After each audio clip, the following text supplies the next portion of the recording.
Good evening. Hi, thank you so much for coming. Okay. Hi, what's your name? So, wow. Truly, how very nice. Thank you, thank you. I have nothing prepared at all. I have no set list or anything. And I wasn't really planning on playing music, but here's a guitar. And so what I thought I would do is see if there's any requests. It could be a song I didn't write, but you know, but don't request that. Okay, see, there we go. So I'm going to do that. Thank you. I don't really know that song, so I'll do what I know of it, and it's for you. I'm really just killing time before I have to talk about art. That there's nothing to talk about the art, When all my fingers ran off and I just couldn't follow them,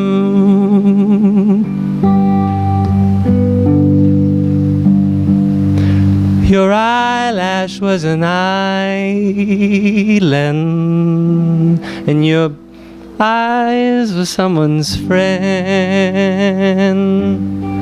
Who could that have been? Oh, I heard it was a real sweet thing. Oh yeah, I do remember that song. Thank you so much for asking that song. It's really short. That's why. Yeah, it has nothing to do with trying to be reductionary or essentialize something. It's more of lack of memory. I can't retain anything more than a few lines, so that's why it's short, sweet. Okay, so there was another one that someone. Quédate Luna. Okay.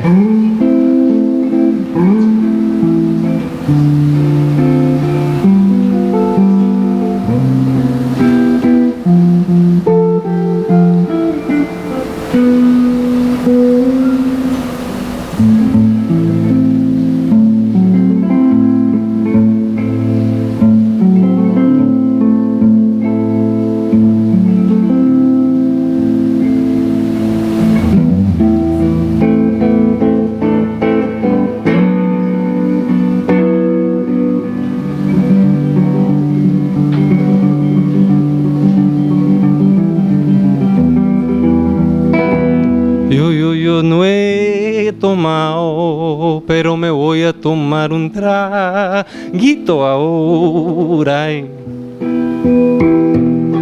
Sé que lo que más yo espero, lo más que tú te enamoras. 3, 7 o 10, ya no me ves. Pero si al vez digo tu nombre, tú sabrás quién es. Soy el perro a tus pies que te muerde la costillo y las estrellas brillan y la luna se sienta en su silla. Que tomas lunita y por qué estás tan amarilla. Bueno, ya estoy cansada y mis hijas ya me dicen viejita. Mi pelo está seco y mi piel ya no brilla. Pero el mundo es tuyo. Pero esta noche eres mía. Así que quédate, quédate luna. Quédate, quédate luna. Quédate, quédate luna. Quédate, quédate luna. Mira a Dios en el aire, mira a Dios en el mar. Yo te doy toda mi vida para oírte cantar. Siente a Dios en el viento, prueba a Dios en la miel. Dios vive afuera y adentro también. Así que dímelo, dímelo luna, dímelo, dímelo luna. Dímelo, dímelo, luna, dímelo, dímelo, luna, luna, luna, ay. Gracias.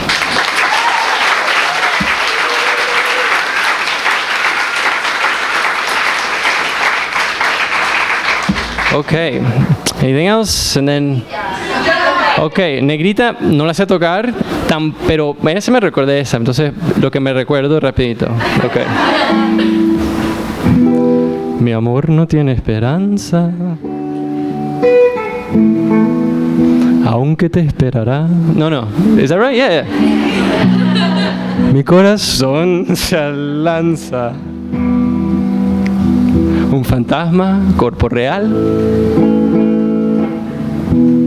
Mi amor no tiene venganza, pam, pam, pam, pam, aunque te matará.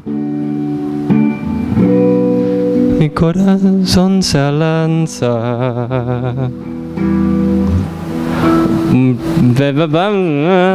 Así que I don't know. Okay, Mati, eso es todo lo que tiene. I just mumbled. That wasn't even Spanish. But that's the, there's a lot of that. There's a lot of lubricant in Spanish. There's a lot of this fodder in between all the words. So thank you. That's for you. And then another song, someone said. Esa es Simón y no la puedo tocar. Cripple Crow, I don't know how to play it. Although the whole album, it's going to take a while. I can't do that.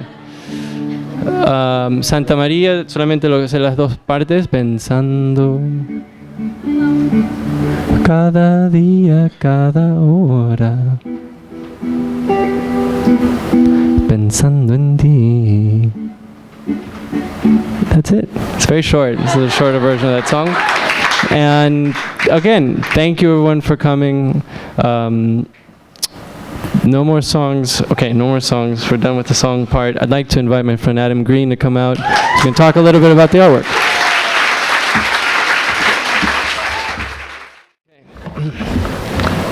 Hey, welcome to this casual setting. It's like we're back at home, whatever. No, yeah, like we're it's back like like we're like in a zoo, like on like a little mini pedestal. So thanks everyone for coming, and that's it. That was. Yeah, you guys seem cool. Yeah, this is the book, and it's got a silly title that reads, I think, fairly well. It doesn't sound so good to say out loud, and I think most of you can probably read. So that's the first slide. Exhibit, thing, whatever. Okay. Oh wait, can I ask you? Yeah, that's how we're gonna do it. Is the book title because you lived on 10th Street? Partly. Known for its ramen. I lived there's something very literal about it. It's not just like it's an absurd title, but it's also just literal. I lived on Ramen Street. So yeah, yes is the answer. Oh yeah, we also take questions too. We just happen to have mics, but maybe I don't know. Maybe the flow is to get to their bravo. So this is just some of the stuff that's inside the book, and these are just the preliminary. Well, this is an album cover of an album called "Rejoicing in the Hands," and those are all just the little lines that you use, because I was using this little horsehair brush that only had 3 little hairs on it. So you have to end up always work on your line to get a little fine thing, and yada yada. That's a watercolor little drawing for that album cover, and this is the first album cover that I did for an album. And I worked within this medium for a long time after, and these are these things called monuments. And the first one I ever did was actually for In Excess, for Michael Hutchins. I was so heartbroken, because they're huge everywhere, but in Caracas especially, my God, In Excess, like wow.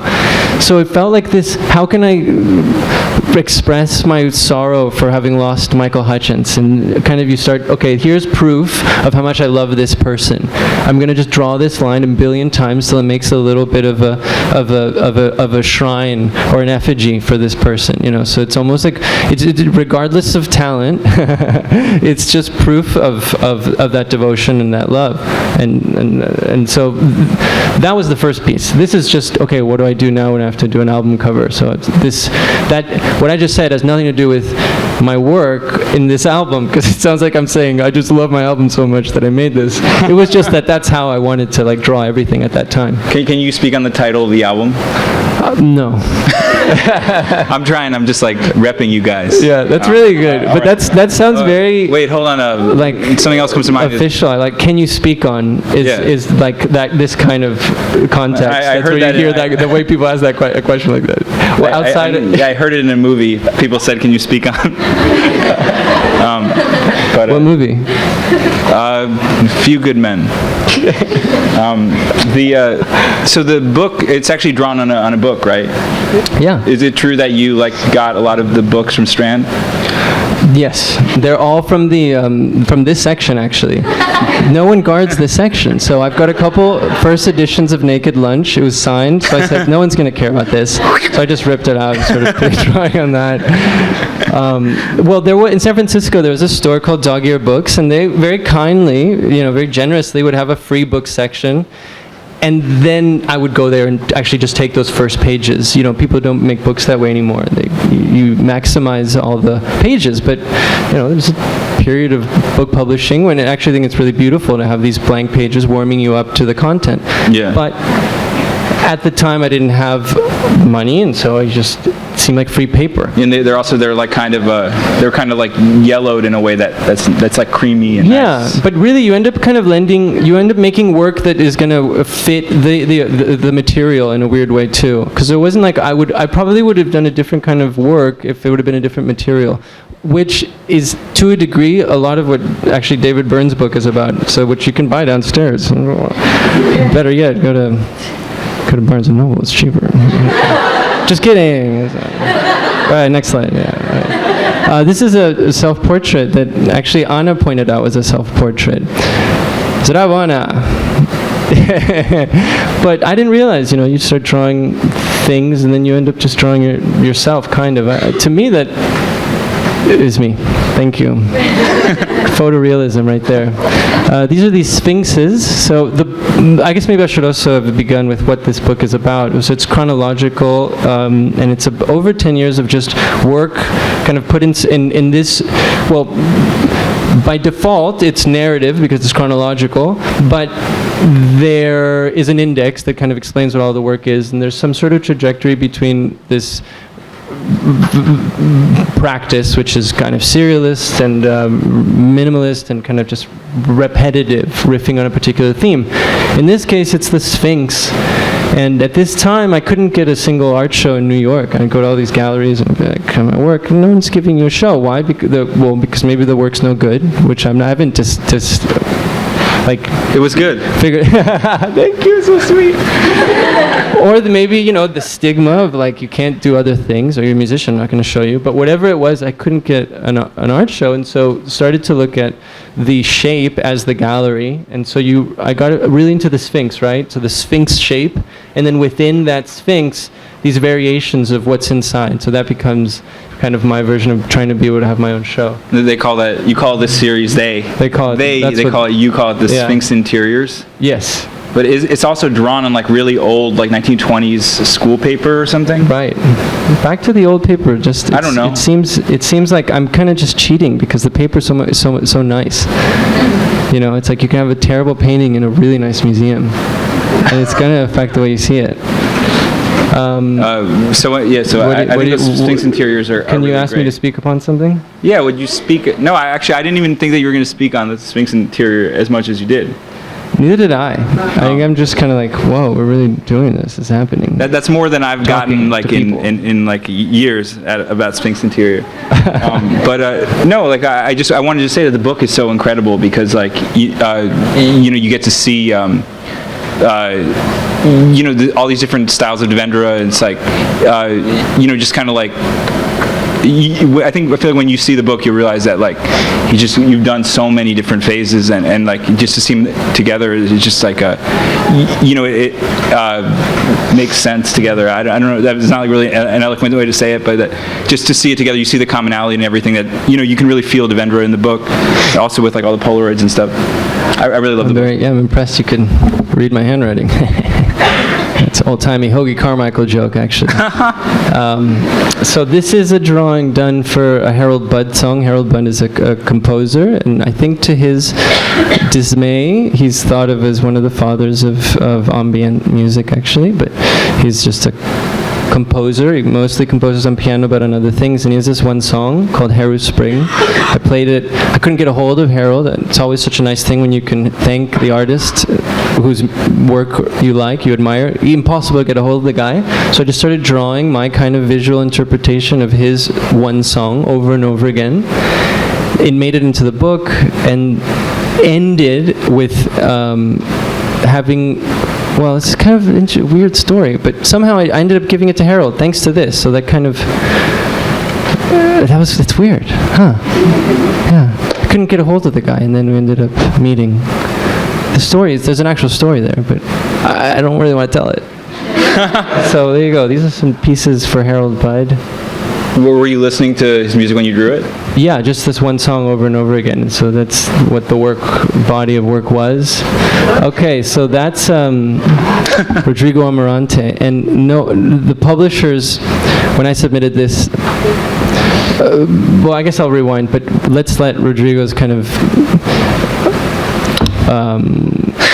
his jovial, mirthful vibration kind of permeate the room, and I think it's very contagious, and I think it's really kind of this really positive. Obviously it is. You don't need me to tell you that. You can feel the joy in this photograph. What sport is that?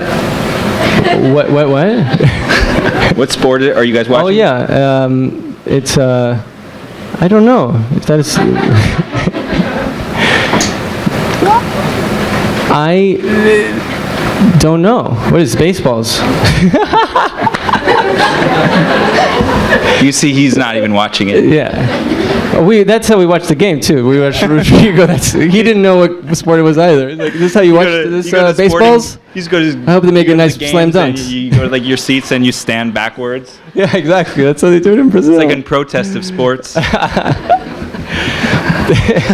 Well, I wanted this book initially to be a very dry kind of catalog. It's just art. That's it. And maybe the title is going to be drawings and paintings. End of the story. The publisher didn't want that, so it's this game of, compromise. And what are you going to do? So these interstitial images, which are either photographs or kind of handwriting or a poem or something like that, was in order to create some things a little more, I think, personal or intimate, yada yada. But that relates to the work. When they saw this photograph, they just said, we don't know who this person is, but it just makes us so happy to look at this, which is nice. There you go, Rodrigo Amarante. He's a great guy. This is just kind of early work. If you have any questions, because I don't know. I was wondering, I can't help but wonder that what the hand was, because in a lot of your work, it's a stamp, right? What do you mean? Like, where did you get the stamp? Is there anything to say about the hand that is a stamp? What do you, like, was it a stamp first? This hand isn't it a stamp that you stamp? It's not. No, it's a hand that I draw. Oh, you draw it? Yeah. Oh, you thought I was stamping it? If you look closely, they're all different. No, it's a stamp. There you have it. It's all a stamp. Oh, well, that's not crazy. A stamp. So it's not a stamp, but that could have saved me some time. Stamps are nice. That blows my mind. I don't have anything against the stamp. Dude, am I wrong? Does it look like a kind of a stamp? Yes. Wait, it's stamp S. To you, but to him, if you scrutinize it, it's high. If you scrutinize it, it's not a stamp. They don't look the same. I could have thousands of. But can you believe that in 2015 a man processes this drawing? That's what we're wondering. That's amazing. It's a stamp. What's a stamp? What's a stamp? That's what we're here to talk about. Not a stamp. Yeah. Next. Oh, my first art. I went to college at the San Francisco Art Institute, and there every student has a little cubby with your last name when you first register, and everything's open. So if you want to kind of send notes, you can send it to someone else. This is actually this is how I got my first girlfriend. I just put that in her cubby. My phone number was on the other side. So it was also my first art, so I thought that was pretty funny. Yeah. And I think that's a very inspiring story. This is a very important poem. The poem says April 15th, 1989. This was written by my cousin in Caracas, Venezuela. Actually, a little bit of a backstory on this. I show up, it's a Saturday. Hey, Saturday, it's 1989. Let's go do stuff. Let's go play at baseballs and make a hockey stick. And he's like, no, I gotta work. I gotta work. Well, what do you have to work on? It's Saturday. He's like, no, I'm writing. For what? Just for me. And so I look over his shoulder, and that's what it says. This is what it says. April 15th, 1989. Saturday, they cut my nails. We shall see when they grow. I mean, really, like, blew my mind. Completely. It was like, oh, you're writing for yourself, and you're kind of, this new dimension opens up. We shall see when they grow. This is so mysterious. Are they going to grow different this time? What could this all mean? So that's what that happened. Oh, that's my mother, and this is the way the book starts. By book, I mean my life. But actually I said to her, hey mom, high five. And so what I love about this is that you can see in her eyes, high five. This is just a preliminary sketch before I did the Rejoicing in the Hands cover. This is more of the sphinxes, so these are a little bit out of order. So as you maintaining the shape, but always changing the inside as a kind of my own way of not needing a gallery. More of these sphinxes. That's Anna and I did an artist residency in Italy, and starting to make this book, I started taking photographs because the publisher wanted these kind of interstitial images, and so started taking pictures. She's also a photographer, so I kind of got into the habit of taking photographs. Yeah. But I don't know how to take photographs, and so at this moment, she was doing this, blocking herself from the sun, this very dramatic pose. I took this picture, and I thought, this is how you begin taking photographs, because I know I want to take portraits. So before I start taking portraits of faces, maybe I'll just learn how to kind of prep the canvas, or to you learn how to prepare all the setting in order to start painting. So this is the way I would a portrait. You begin by taking a photo of everything but the face. So this is my building up to taking portraiture. I think it's actually a useful tool. Almost say whatever it is that the discipline maybe. Set the scene first, you know what I mean? Set the architecture to create the work inside of it first, and kind of live in that architecture before you start making the specific work. So there's that. There's that. Some more hands? Oh, okay. So, stamps. Some stamps. Still looks like a stamp to me, I swear. How do you explain the difference? 2 stamps. Stomp is coming to an end. We're here to celebrate the end of, to mourn the end of Stomp. I never went, but it is ending. Apparently, it's a week left for Stomp. You were talking about Stomp. Well, when we first moved to New York, there was a. When we were first. Don't really need the mic stand. Around, they were doing Stomp at the theater where it used to be where the Velvet Underground played. No. Yeah. Wow. Stomp was that inspired the whole Velvets wouldn't exist without Stomp. Yeah. Well, I mean, there's a parallel, and there is. So yeah, Stomp. So while I was making this book,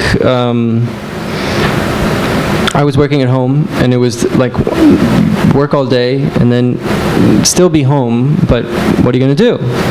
I'll call Adam, see if Adam wants to hang out. While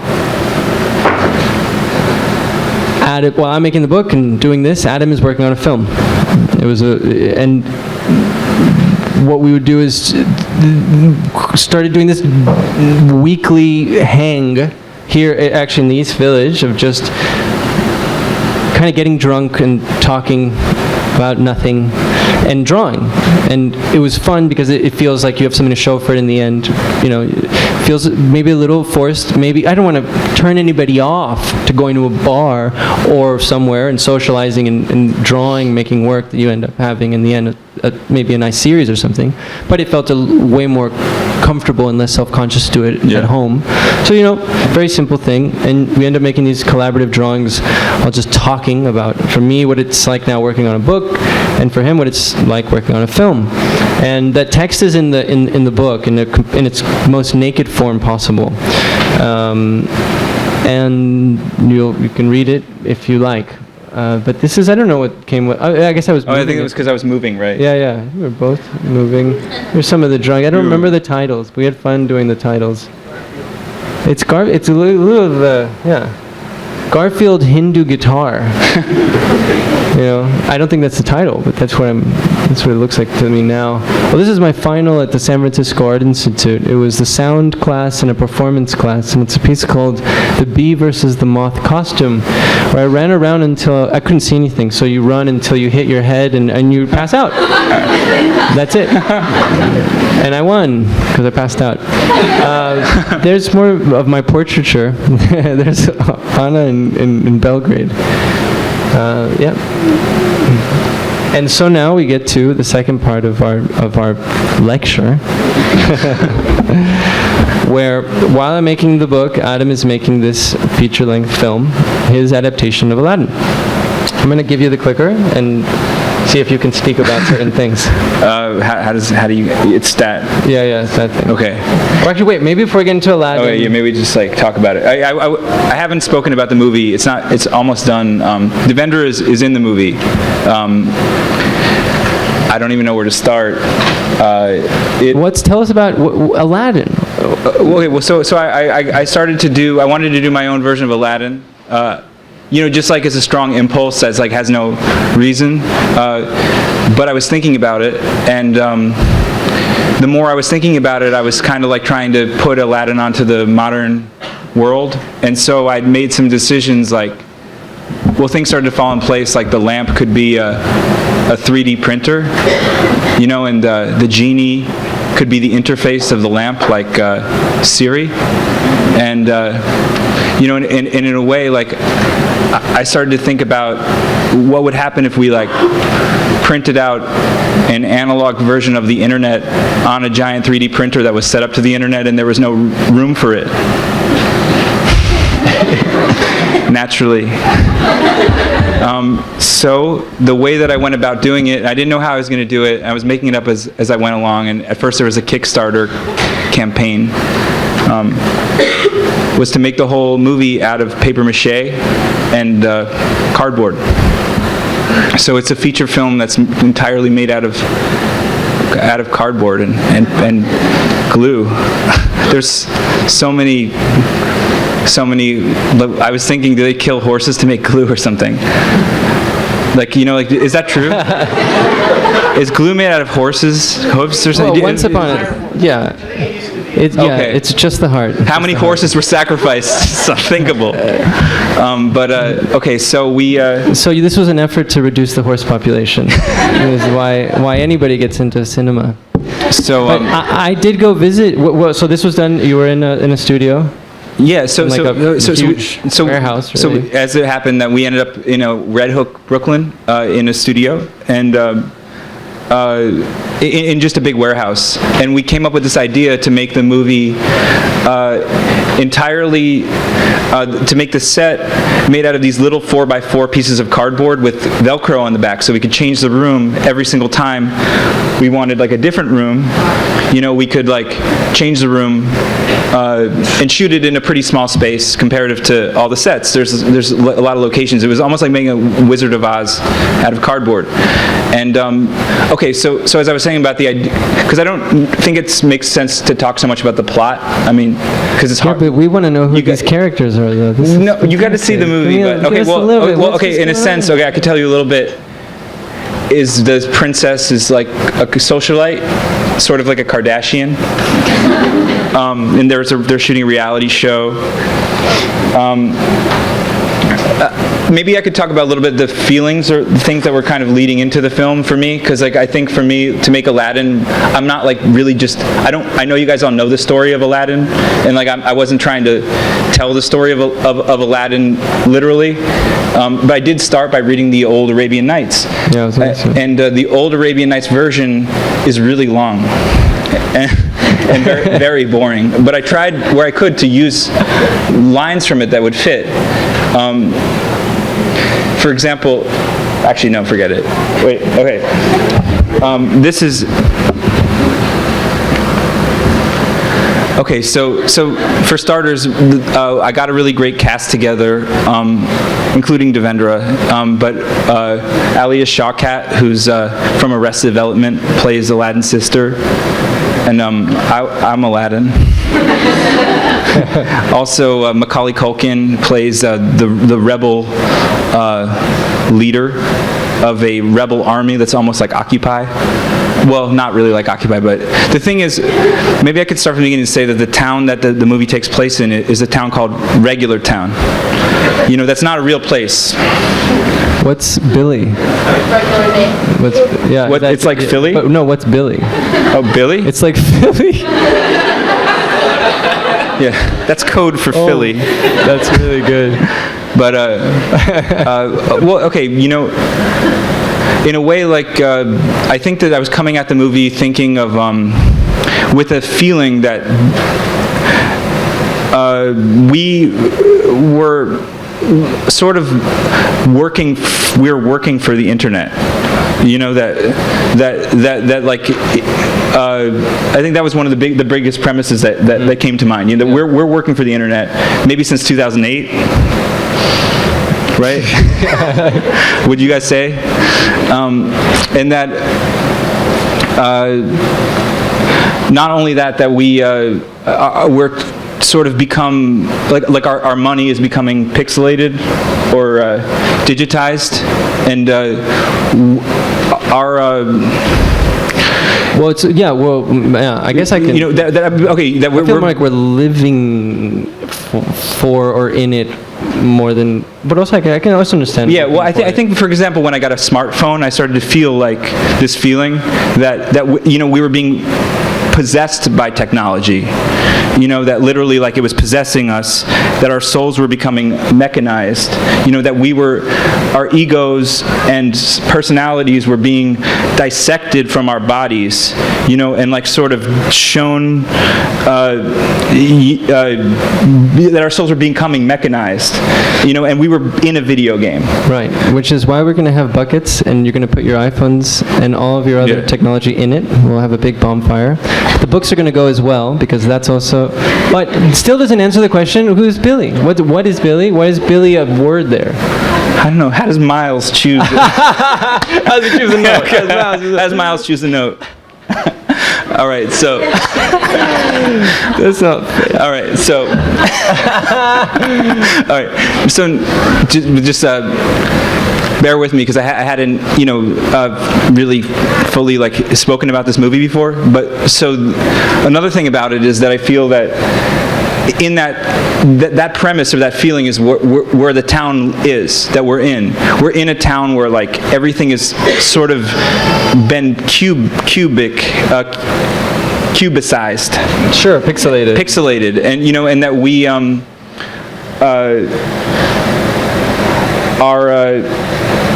in a world that's based on your self-referentiality, you know, so that the essence of the town is all made of cubic units that are sentimental things that are compressed. Right. A cubic approximations of like cartoon character features from when I was a kid. Like Garfield's cheek is like this. Or that's like Garfield's ear. Or that's Garfield's ear. I'm going to say what he's saying. Yeah, this is like Big Bird's eye. That's Big Bird's eye. So the reductions are almost like, it's like if you take a cartoon character feature and you reduce it down to like cartoon character crack, like the meth of Right. cartoon character feature Oh, yeah. into one cubic unit. It's great. You know, and also sex is also pixelated Right. in the world. For example, when you're on the internet and you're getting sent erotic information, it's coming. People are masturbating to like pixelated square mosaics of erotic information. That's For example, I can't. Wait, I can't say anything. that's Devendra over there. But what are these objects that that I'm holding? I'm asking you now. What was I holding? Who's to say? Who's to say? Is this one of these erotic tiles? That's Devendra is in this scene a sauce maker. Oh yeah, in I the make town. sauce. Yeah. He makes a lowest Latino. quality sauce. I channeled Julio Iglesias for my accent. Okay, so so in this scene, Natasha Lyonne is Aladdin's mom, and the genie, which is Genie is the great Francesco, artist yeah. Francesco Clemente. Yeah, which is that's like, how did you get Francesco Clemente to play the genie in your Aladdin? That's my first good question. I think I made him scared not to do it.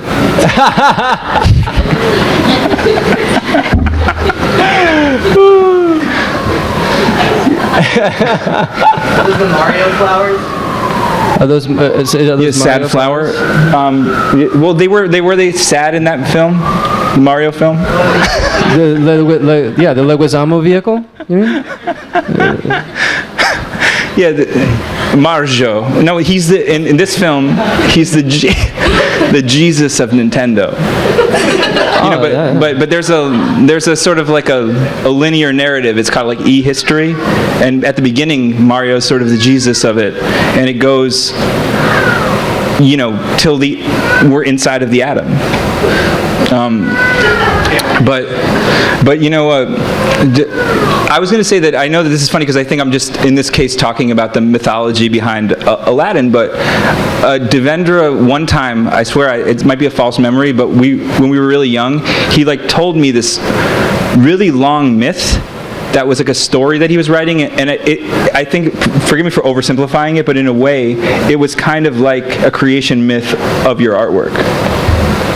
It involved apples and children and stuff. Do you remember? You know what I'm talking about? That rings a bell. Apples and children. I was like, I'm not sure. Apples and kids. No, but seriously though, I feel like there's a mythology behind Devendra's artwork that you know. Well, you I can feel like there's notice when you see it. This is the film version of so many of your songs and so much of your writing. And Adam's also done a lot of books of poetry, and there's a lot of this also mythology. There's always the character. You could say the fool at the beginning of the Germany. This is one of the great, of course, story archetypes. We've all read Joseph Campbell, whatever. But also, let's say, for example, to get specific about your own lexicon of symbols that you use in whatever discipline it may be, one of the things is Nintendo Records. That pops up all the time. Yeah. Tell me about Nintendo Records. Well, I think it started out when I started like. I think I got into the wrong Ferrari at the end of that movie. So, Adam, prior to making this film, made another feature film, all shot on an iPhone, called The Wrong Ferrari. You can see it online, and it's really, really, it's beautiful. But I think that was the start of the feeling that I was really going into a video game, because I made a feature film on my phone, and then I was like sending it to like, you know, the editor like on my phone, and it felt kind of like that feeling that I was entering into an interface where I was interacting with physical people that were playing people on my phone. Right. Oh man, that's great. But you know, the other thing is this, that because the iPhone had this look where you're used to seeing people, like, for example, show you a thing from your phone and they say, look at this. It's like, and it's like what? It's like a picture of your baby or something. So it's like a documentary. So it's funny to make a surrealist movie on your phone because your brain thinks that it's real somehow because of how they're used to processing the iPhone footage. Right. Playing with people on my phone. Exactly. Yeah, it's a good title. I mean, I'm just saying. Playing with people on my phone? Yeah. Oh, wait, so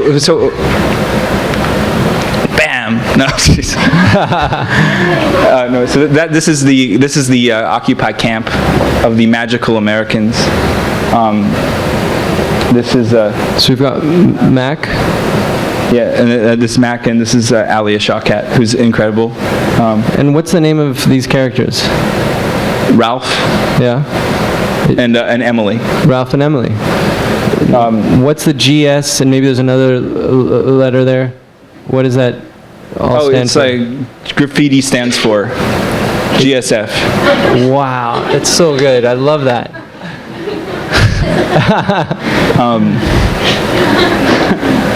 Okay. I did want to say something about I think just for me the meaning of the movie is that I wanted to make a completely independent movie. Like I think that we probably have had this experience where we're younger and we see lots of independent movies, but they seem like that they're not really like independent. You know what I mean? Like you sort of see stuff and it doesn't feel like what you think that when you think of it. So I really wanted to make a movie where genuinely, like, I was in control of every single part. It was exactly like how I pictured in my head. I got to like make and, I painted like all the black lines of everything, and so it could all look like my artwork, and we had people color it in. Right. And I wanted it to be like because me and Devendra have a bond, because we both do music and artwork, and we have we're both really interested in both practices, and we both do them all the time. And we're born 2 days apart from 1981, so we're like genuine peers in a way that like it couldn't be a better person to be a sounding board off of something that I was thinking, because like we're alive the same amount of time and interested in all this stuff. I don't know. I don't explain it, but it's really, really cool. But what I was going to say is that I see the movie as an alchemy between music, pictures, and poetry and kind of jokes that. But do you think having that total control and being adamant to maintaining that total control from every aspect of what it takes to make a film, which is, I know how exhausting it is, because we would talk about it. Does that come from being a musician who's also been able to maintain that kind of control? Does it come from being a musician? Did that help? Yeah, do you think if you went straight to film school and then just tried to make a film, you could have done the same thing? No. I think I was an outsider making this movie, because I think that I was approaching a lot of it, writing a script as writing a song, approaching the lines like as if they were lyrics. Right. And but also just thinking about the commonality between how things sound and how they look. And I think that, like we were talking about this earlier, about like, I think that when I was a kid, like I had an experience where I felt like I understood the texture of sound in lines. And it reminded me of what you were saying when you tried to draw the Harold Budd song, because I was trying to draw noise. Right. I could feel like the fibers of the noise in the lines, like when I pressed really hard on the paper. And that's how, that's how it felt to me. But it was particularly a noise piece too. I was trying to draw a noise. Wasn't the song actually a noise piece? Yeah. Which, that seems always, that seems like a very explicit illustration of what music looks like. Is actually noise. And I think when you really get into the realm of listening to noise music or noise, it's like you can actually see it as this it becomes a very visual experience, even though it's obviously affecting your body and your ears. And on that note, I do want to say that my visual art is much closer to the type of music I would like to make. It's almost like, okay, this is the music I'd like to make. I make pop music. But sometimes. Sure. Really? What other? Well, sure. Okay. Well, predominantly, it's still not. It never feels like, oh, this is the music I want to make. But the artwork does feel like the music I'd like to make. That's interesting. But one thing is this shape that keeps popping up. Is that the lamp? Yeah. And does the lamp represent then some sort of? Is it like a selfie? Is that the lamp is? Is it like having this? Well, I was kind of thinking is it of an ego? Is it? Yeah, in a way it is. Like I was kind of thinking of the lamp as kind of like a Faustian thing, where the genie is sort of like a professor. Like the genie is like a genius that like is the professor that teaches you how to make yourself or print what is inside of you. It's like the archetype of the object of liberation ends up enslaving you or something. Exactly. Yeah. Well said. Can you speak about that? What is it? Can you speak on Can you speak on? self-enslavement? Yeah, you're using speak on. So what's happening here? It's a flying rug ride. Flying rug ride. There's a couple of flying rug rides in the film, but I thought that's a really tradition of the movie. And I mean, actually, in a way, I kind of felt like making the movie out of cardboard was like having it be like old Hollywood. Like, I don't know how I felt kind of like... That makes some sense. Yeah, it felt kind of like I was like making like a Bela Lugosi movie or something, and like there were all these different sets, and it was like Dracula's cardboard adventure.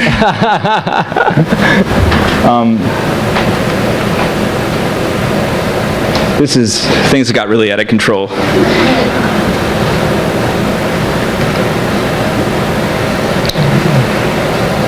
Cool.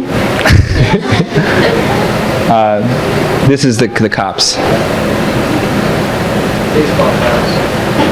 Yeah, well, in this world, in regular town, the miners are mining baseball diamonds. You know, they're sort of baseball playing miners. They mine baseball diamonds. And this is the jail where the Sultan is holding all the people that they're surveilling. Well, Adam, one thing we do want to be able to open it up just in case if there are any questions, and we are getting kind of close to this brief time that we have here in the bookstore. But I don't want to. I think I was about done. Wait. Oh wait, that's good. Rodrigo again. This is also the first time that any of these stills have been shown for the film, and it's important that maybe we mention how people can eventually see the film, because I'm curious. I don't know how. When does it premiere? Like, what's the next step now that it's done? I don't know. I mean, I think I'm going to be done with it in about 10 weeks. You will be done with it in 10 weeks? I think so. That's it. That's all the slides I said.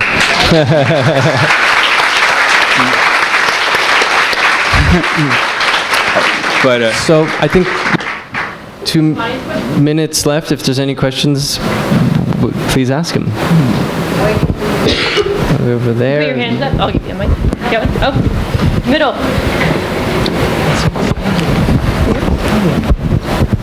For both of you, what would your third art form be if you get tired of these two, of music and of visual art?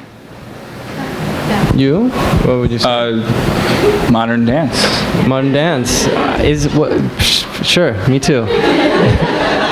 Maybe interpretive free dance. Yeah.